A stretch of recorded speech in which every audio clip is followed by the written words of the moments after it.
Ellen White Journey Through Trial and Vision. Strength Born from Suffering. It was the winter of 1850, and the small New England town where Ellen lived was blanketed with snow. The cold pressed against the windows and the wind howled through the streets, yet inside her modest home, a different kind of storm was brewing, one of doubt, fear, and intense spiritual searching.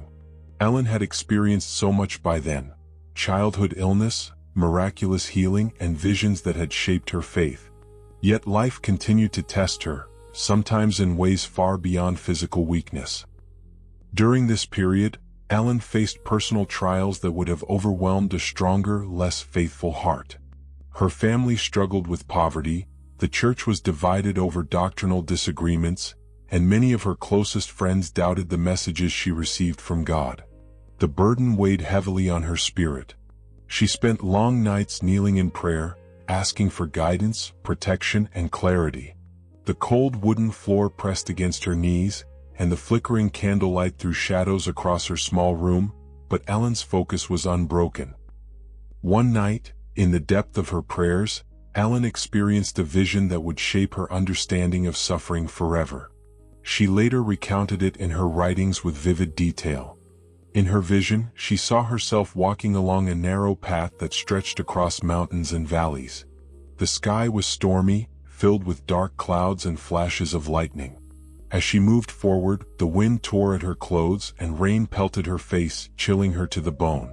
Yet every time she faltered, a gentle voice reassured her, "Child, do not turn back. Every step you take in faith strengthens the soul and brings you closer to my light." Ellen saw others along the path, struggling under the weight of their own burdens. Some were paralyzed with fear, others stumbled and fell, but the voice continued, "Even when the storm seems unbearable, my presence is with you. Endurance now brings victory later." By the time the vision ended, Ellen felt as though she had lived years in that narrow path in mere moments. The experience left her with a profound understanding. Suffering was not punishment, but refinement.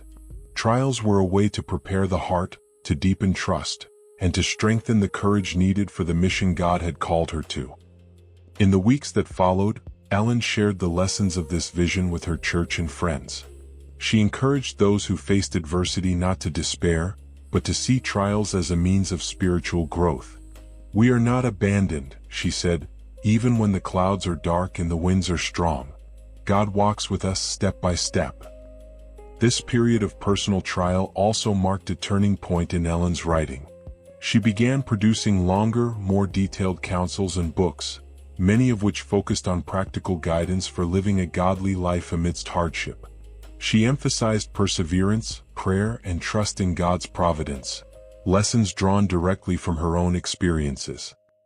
Even decades later, when recounting this vision, Ellen would say that it shaped her faith more than any other experience.